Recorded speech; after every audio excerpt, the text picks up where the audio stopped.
Already we have studied the related angles formed by transversal as well as other related angle that we are going to use it here in exercise 6.2. Third question, it is given that AB is parallel to CD and FE is perpendicular to CD. It means this angle will be of 90 degree. Now, where the question marks are given, that we need to find out the angles, and the measure of this angle is given, that is GED is given 126 degree. Now, if we can see that AB is parallel to CD and GE is the transversal, then we can see that this angle and this angle will be alternate interior angles, and if lines are parallel, then alternate interior angles are equal. This angle is given 126 degree, therefore this angle will also be a 126 degree. Okay, next we are going to find out angle GEF. GEF, this angle, already the measure of this angle is given, that is 126. Okay, minus 90 degree, that will be the measure of this angle, and that we got, that is 36 degree. Now we have to find out this angle also. Okay, FGE and AGE, this is forming linear pair that you can see. Okay, these are adjacent as well as their non-common arms are opposite to the common arm. So using that we can find out the measurement of this angle G, and that we got is equal to 54 degree. Next, fourth question we have solved, in which you can see that it is given PQ is parallel to ST and the point R is given here. Okay, now if you are going to see, we cannot find out any relation between these two parallel lines, so we have to need to do the construction here. That is, one line we have to draw which should be parallel to either PQ or ST.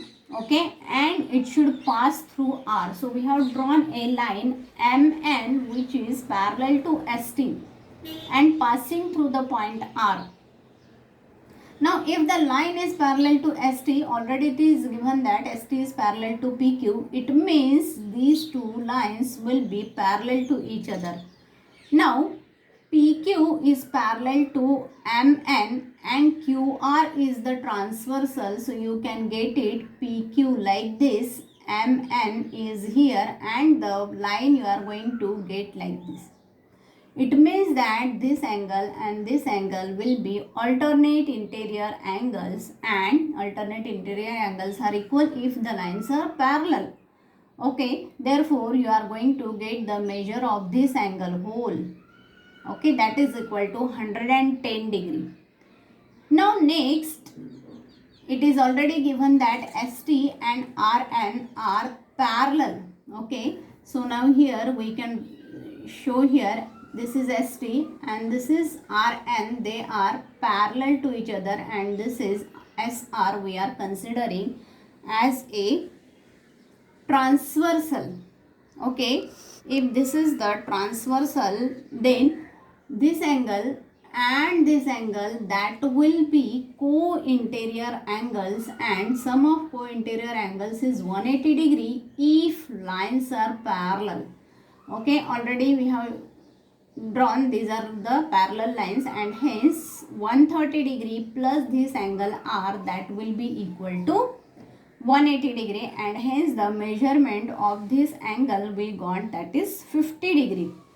Okay, so now next we need to find out this angle. To find out this much angle, only this much angle we need to find out.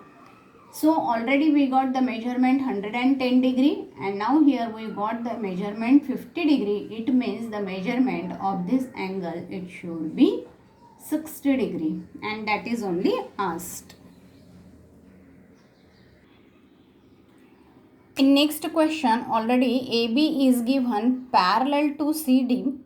Okay, So now we can see that AB is parallel to CD, and if PQ is the transversal, so this angle and this angle will be alternate interior angles and they are equal. So measure of the X will be equal to 50 degree.